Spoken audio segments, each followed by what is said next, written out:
when you get to 1992, there is the white electorate approving elections.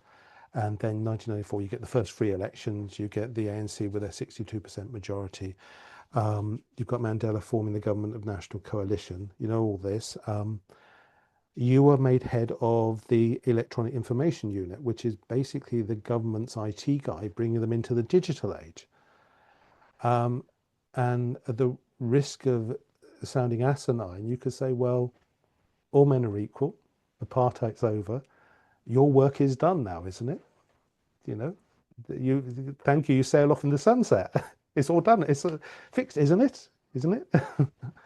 Yes, that's pretty much how I felt. I achieved what I set out to Mm. do, and well, I mean, I can't claim that the overthrow of apartheid had much to do with me, but I mean, Well, it did, but that's what we'd got rid of it, and yeah. that's what I dedicated my time to for the previous 20 years or so, and it was over, and eventually I left the ANC. I mean, not for political reasons. It's just that I set up my own business and was Mm. doing a lot of government work because of the connections. So, but the fun had come to an end.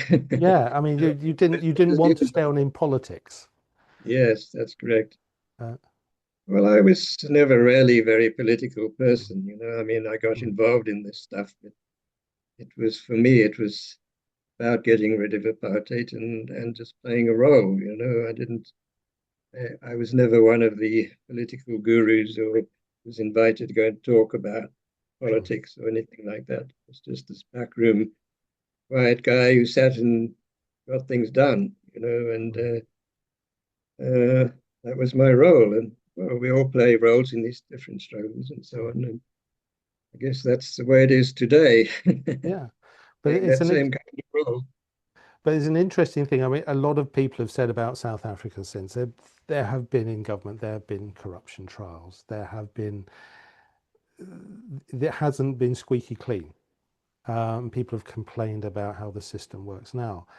And it kind of, I dare to say, it sort of brings home that this struggle isn't really about race. Underneath it is a deeper struggle about social injustice, social inequality. And I think it's interesting that just saying no, apartheid's over, but it doesn't fix the problem. There is something deeper going on here in the system. And I think that's interesting because a lot of people say, "Oh, well, they solved it and things are just as bad." No, no, there's a wider problem here. And as you say, from what I gather, you said that time is done. I'm going to have a family, an easy life. My life, not hiding as an encoding. But you've deserved it, and it's happening at a point where you're not a young man anymore. It's your time, but there, as I understand, there was an Australian goes to Cape Town and puts an advert in the newspaper and says it's got a trading system. I think it was Let's, and it's like you can trade without money. Fantastic idea. And is that something that caught your eye? Was there like a little spark that says there's something more here? Yes, exactly. I studied economics and I was always interested in following the economics and geopolitics and all that kind of thing. Not that I was a participant in it, but it just fascinated me as it still does today. And what I realized after about 5, 6 years of apartheid-free South Africa that nothing very much had changed. There were the the apartheid structures, although they were very rigid at the time, they just became a bit furry around the edges, and you had some wealthier black people moving into formerly white areas and so on. Mm. But it remained in place as such, especially at the economic level. Yeah. The whites still control the heights of the economy, and most of the big corporations were all wealthy white people who had their fingers in global pies and had connections with all the big mega corporations around the world. And the big corporations that had boycotted South Africa during the apartheid era moved back to South Africa. And so the levers of control remained Mm. with the white people, and I think that was almost part of the negotiated settlement. We wouldn't rock the boat. South Africa has a Mm. strong economy. It's the number Yeah. one economy in Africa. Yeah. Mm. Let's just keep it going, and then we'll attract all this investment Mm. from abroad. You can keep your money. The jobs will proliferate, and everyone will be happy and live happily ever after. And it just didn't happen, and the more I looked at it, the more I realized, well, it's an obvious truth that if the economic power remains in the hands of the whites, then that is essentially really where the power comes from. It's not Politics is almost secondary. Yeah. Yeah. we won the we as the ANC won the political struggle, and nothing changed. So what's going wrong? And Mm. it's obvious that economic there was no economic revolution. There was nothing changed hands much. A few token black faces appeared on the board of directors Mm. of big companies, but nothing really changed.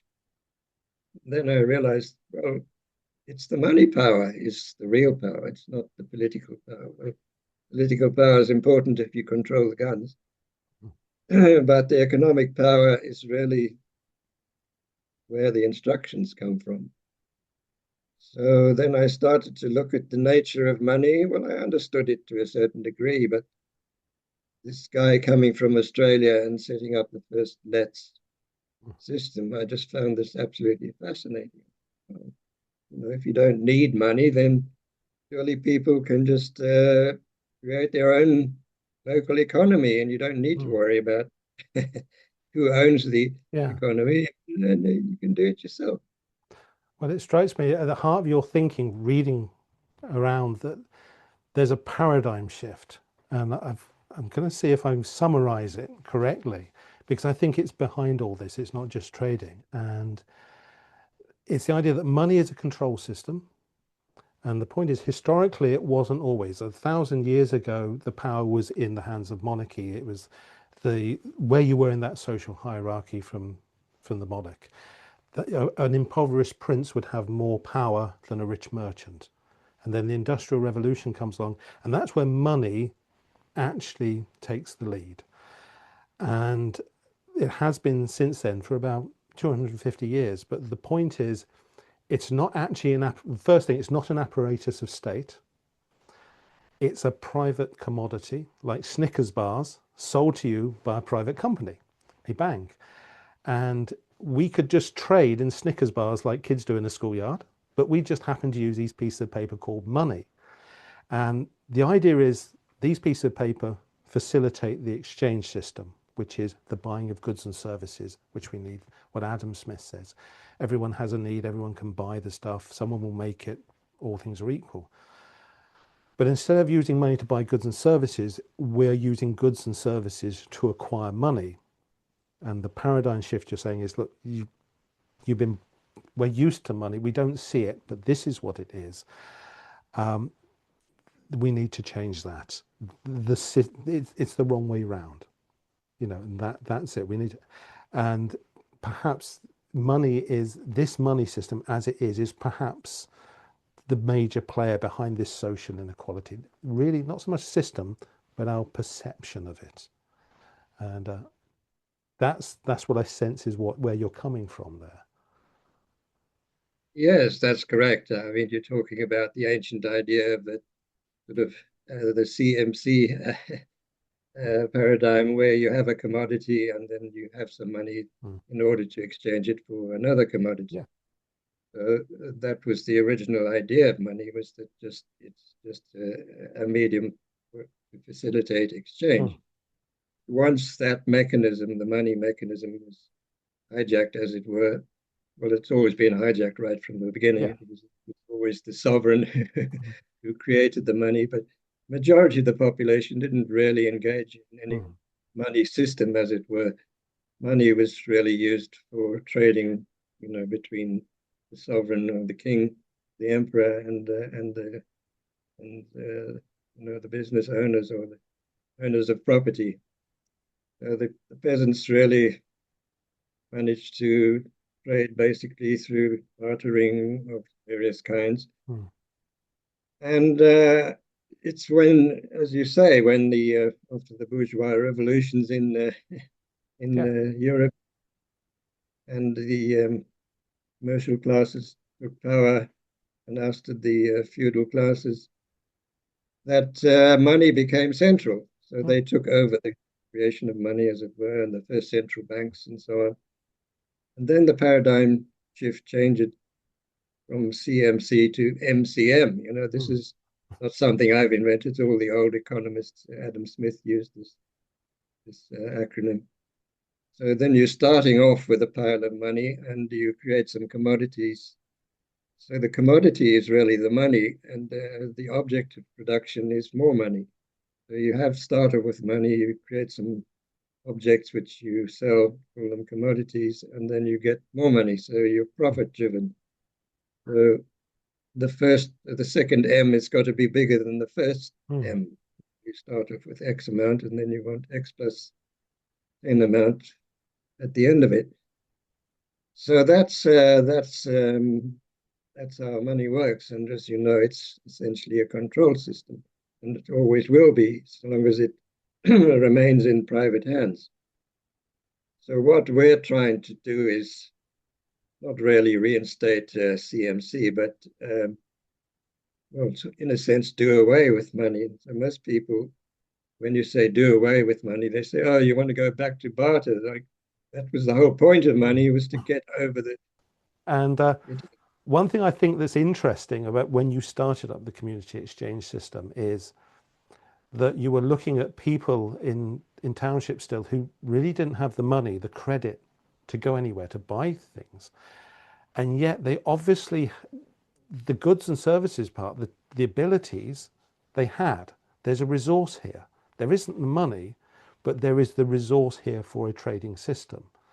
It isn't like, you know, okay, I've given you money, but what can we do with it? No, these people can do things. People can repair cars, or mow lawns, or do nursing, or drive buses, or anything. They have skills. By creating this system, it mobilizes that, I hate to say it, lower part of the economy or society that's overlooked.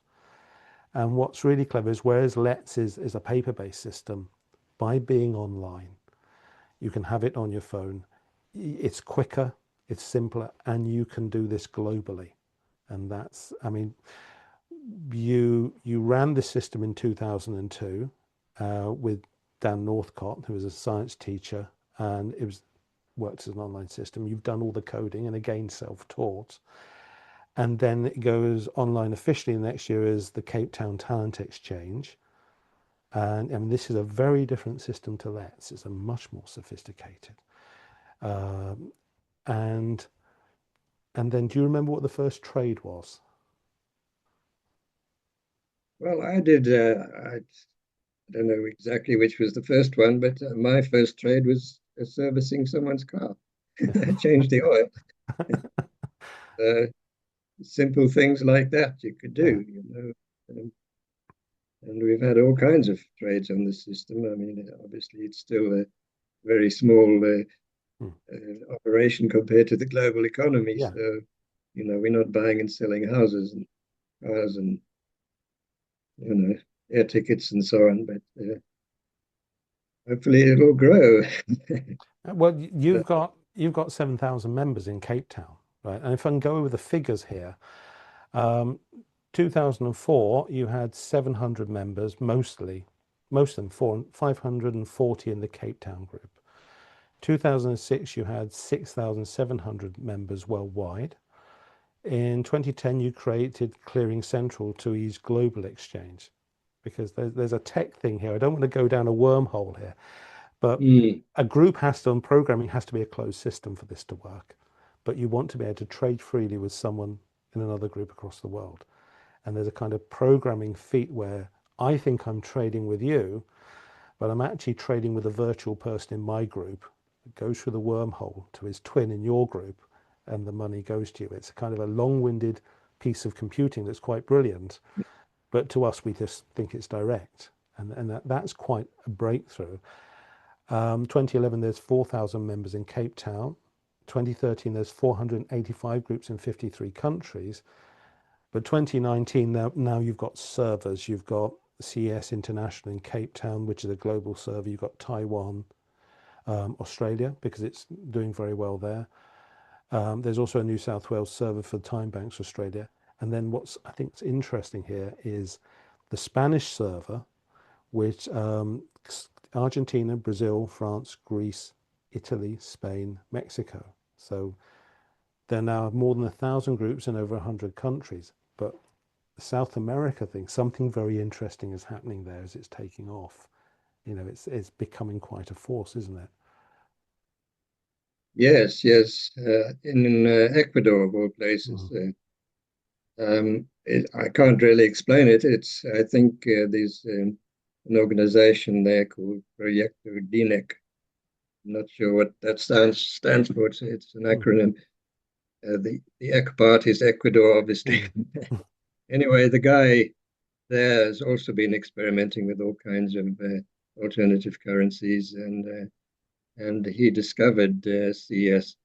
In fact, some years ago, he set up a group, mm, and nothing really much happened. Then suddenly it took off, and one day he said to us, "This group is full. It can only take 10,000 members, and what do we do next?" I just said, "Well, create more. Create more mm, groups and create them all over the country." And that's what they did, and they just created them, and they just within a few months we had hundreds of these groups, and they still today every single day there's new ones. mm, Um, um, Difficult to monitor exactly what's happening with them because it's a learning process. The mindset of mm, people in countries like Ecuador is that there's only one thing, and that's dollars. yeah. Their national currency is the US dollar. So they even call it dollars, but they Mm, know it's not. But for some reason, it's really taken off there. And this organization now has fingers in all the surrounding countries. That's Peru and Bolivia and Colombia and even across to Cuba. They've started mm, groups in these places. But the CES also can, through this clearing central that you mentioned, the idea of it was that different trading systems could trade with each other yeah. through this system. So, in a sense, it operates a bit like the global SWIFT system, where you have all Mm, banks around the world using a single mode of connection, as it were. Um, there are other systems, the Chinese have developed theirs and the Russians have mm, developed theirs, and but that's the main one for the world. mm, So it's a sort of mirror of that. How do you yeah. connect all these different groups?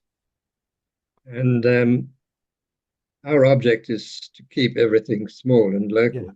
It's called community exchange system, and Let's was called local exchange trading system, because the idea was that a community itself, since you have no money making central point Mm, or no mechanism of control using the exchange, I don't want to call it a medium because it's not a medium, but the exchange mechanism, using that to control others and to allow the concentration of power or money or whatever you want to call it. That won't happen. It can't happen because, in a sense, we're all creating our own money, or at mm, least creating value and yeah. exchanging it through the mechanism. Mm, So we've got over the barter thing, but we're doing it without money. So when you try to explain it to a lot of people, you say it's a moneyless exchange system. They say, "Oh, it's just another barter system." no. Not. It's like getting to the essence of what money is and bringing it into the modern era, into the computer era or the internet era, and saying, well, we don't need the objects. We don't need to have millions of computers consuming huge amounts of energy producing virtual coins, Yeah. complete waste of energy Mm. and time. Why not just count? Just count. Have Yeah. a, go back to the abacus and just Yeah. count things. But what you've got is the versatility of money. That's the Yes. thing. You've got the versatility of being able to trade universally. And Mm, it's an interesting thing when you're talking about Ecuador, South America. These are countries that have a very, very big below the line economy. That is to say, when you calculate GDP, this is the stuff that isn't counted. The mm, guy just running a taxi service from his yard, as I say, the guy who does a bit of building work, but he's not necessarily on the books. There's a lot of that in these countries. Um, and it's interesting that a lot of economists now, they don't judge a nation's wealth by GDP, what the developing economists. They go by the genuine growth indicator because that takes into account it's not how much money, it's standard of living, education, health. The minute you look at one of these nations like that and judge it that way, not just the money flow, then suddenly mm. the community exchange system becomes a player. It's doing Yes. something that is actually being accounted for. Yeah. You know, it's not just a hidden force to the side in the cracks. It's what I'm saying is there's a point where this becomes a very overt, significant force in the global system. Do you envisage that down the line? Well, we would like to think that it could do that or become that. And obviously, that's been my dream right from the start. And, in our group that we've put together to try and create a CES version 2 of it, which is not just really a software, well, it is a software project, but it's also how do we get this message out to the world and to understand that you can trade across the world, you can trade in any quantity or any amount and do anything that the global economy can do in fact in a much more efficient way and a much more equitable way and a more friendly way and a community way and the focus is on relationships rather than collecting coins. You mentioned Elon Musk. Now, if a person's worth is calculated in what they actually contribute, how can anyone contribute billions and billions worth of dollars? They can't. His worth is more than entire countries. So how can one Yeah. person create more value than millions of people? He can't. So there's something wrong with the system Hmm. that can give one person so much power. Uh, that money represents a claim on the community. So in a sense, you could buy up entire countries. Yeah, it's insane. Uh, how can one person create the equivalent value of an entire country? You can't. So Yeah. it's, Yeah.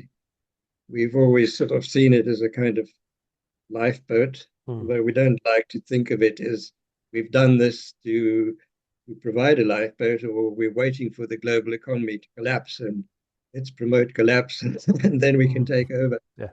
Not like that at all. It's just starting small, community based. People get used to it. They realize you don't need money to exchange things. You just need a mechanism to facilitate exchange.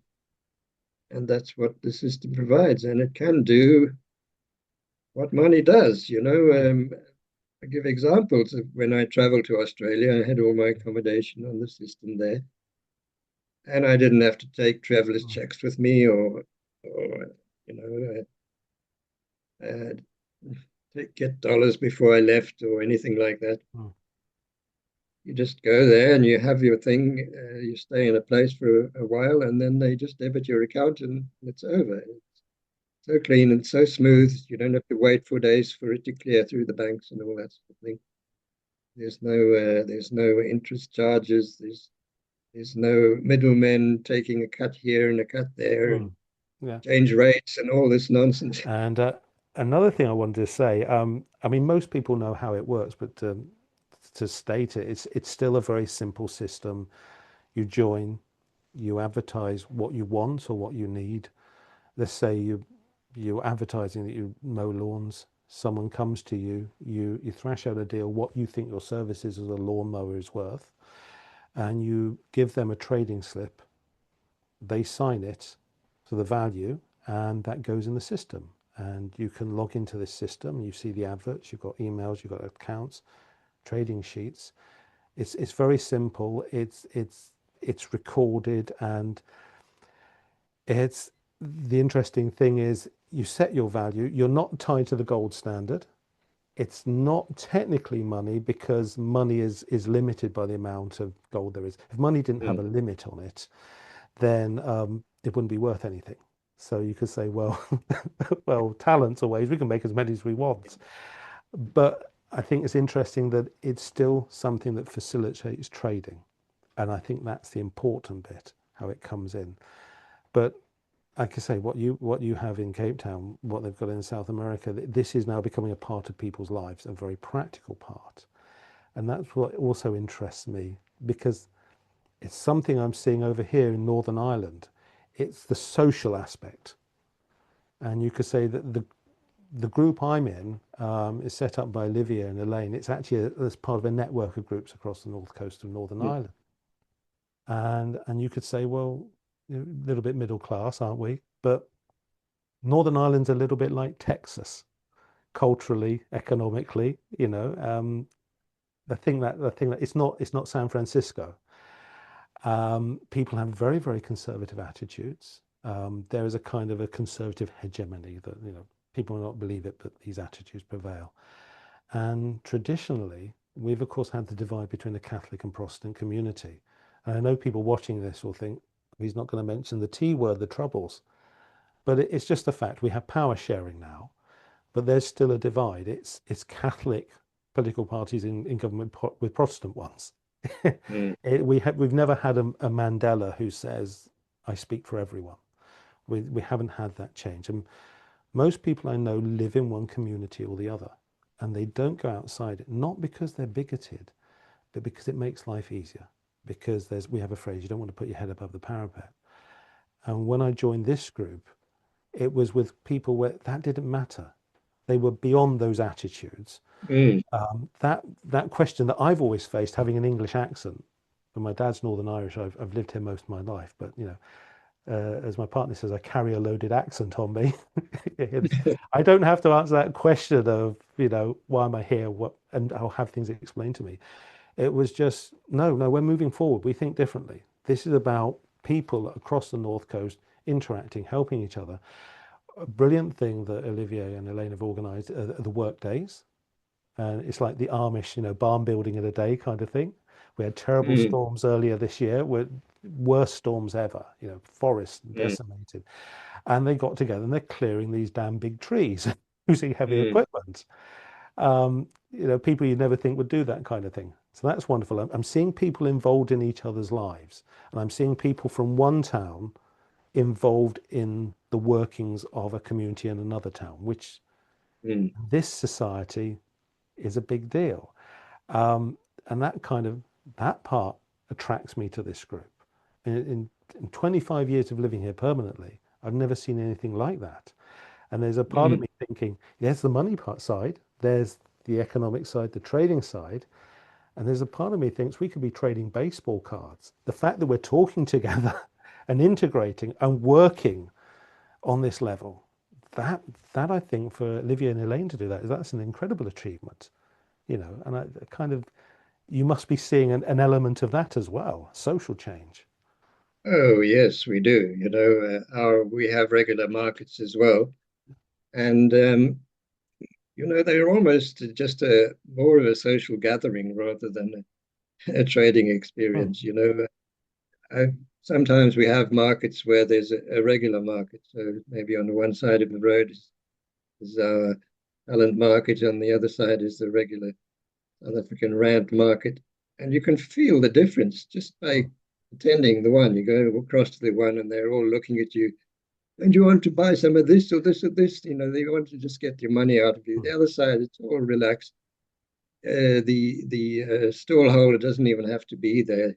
It's just like help yourself, and just sign mm, for it.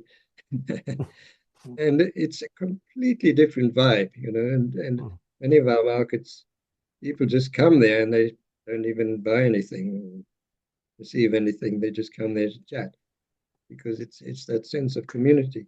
And I just want to see this thing come to fruition, to have you realize the dream, that mm, this thing spreads over the earth, I don't see it competitively. I don't mm, say, oh, well, run down the money system. It's there. We know its problems. No use spending a life pointing out its weaknesses and its faults because we know that, and plenty of books have been written about it. The idea is really just to promote this idea that you can trade without money, and money should really just be a measure, mm, a unit of measure. It's a bit like a kilometer or a kilogram. mm, There's no quantity of yeah, kilograms or kilometers. They're just units of measure. And same with our currencies, whatever we call them. Here in Cape Town, we call them talents. A talent is not a quantity of anything; it's a mm, measure of value. mm, So if I say I've got a balance of 3,000 talents, that means the value that I've created is is 3,000 points above mm, what I, zero. But if you look at the total amount that I've traded over the years, which is hundreds of thousands, that doesn't represent coins. It's like what you've given and what you've received. It's the measure of energy, measure of value. mm, And that's a difficult thing for a lot of people to get out of this mode of counting coins or seeing things in terms of number of coins, how mm, much money you've got in the bank. So those numbers shouldn't represent the mm, quantity of anything apart from what you've given and what you've received. mm. So it's your measure, it's your social standing. It's like, Yeah. well, I don't like to use the word social credit because that's something they use in China to measure Mm, your position in society. But mm, that's the point I'm trying to make, is that the numbers represent your giving or your participation in the mm. society, what you provided and what you received. Yeah. I think that's the challenge, is to get across that idea. Mm, We're not counting coins. yeah. And again, coming to the end, I said your life, reading about you and your life and all these strands, all these Mm, philosophies, it goes off like an octopus, as I say. But there is a through line through, I yes. mean, brilliant technical innovations, um, innovations in your political activism, in social theory, in economics, and then just these other parts of your life, Mm, the actual the tradecraft of being in the ANC or the prison escape, all those aspects that. But there's a through line which is an approach to sorting problems, a belief in communication, a belief in simple communication that works. And if the system doesn't work, if people can't use it, it won't work. mm, And it kind of goes back to what I was saying at the beginning. This isn't necessarily about race, and it isn't necessarily about nationalism or poverty or religion. There is a social inequality, and it's about how do we overcome that. And as you said, partly the blame is the money system, but it's also what the money system has sidelined, which is our value as human beings. What having an ability that we can give to the world that someone can utilize.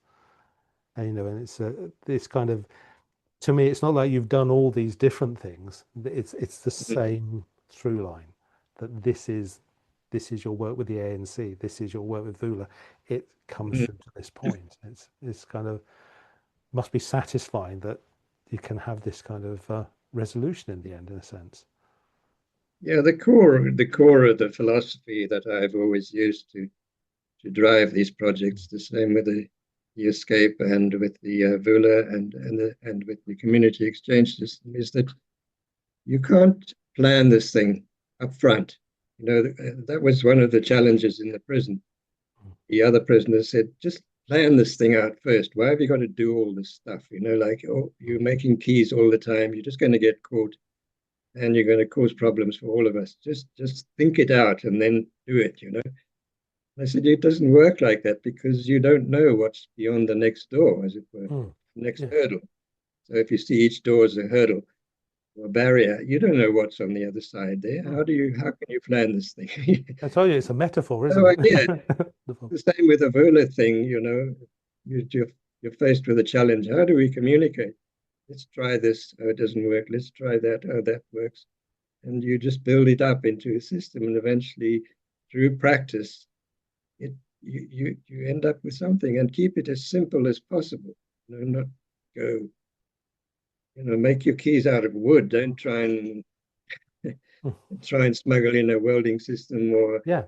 a chainsaw or something. Small, practical, discrete systems, All user friendly. practical and step by step. Be Yeah. patient, show a lot of patience, just keep plodding on and use your experience to move to the next step. You don't know what's the next step. We have these regular meetings about what to do with a new version of CES, and sometimes I shake my head and say, well, we don't really know. Let's just Mm. start building something. Let's not plan this whole thing before we even start.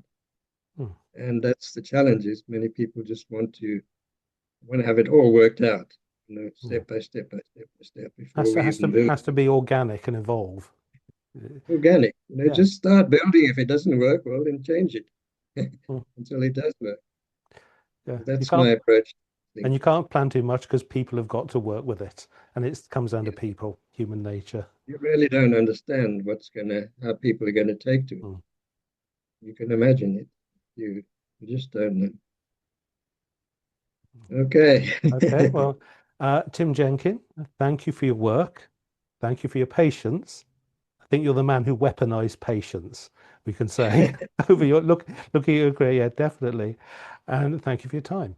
Thank you very much. Okay. Good. Okay, Nice thank to you. meet you, Andrew. Thank you. Thank you very much.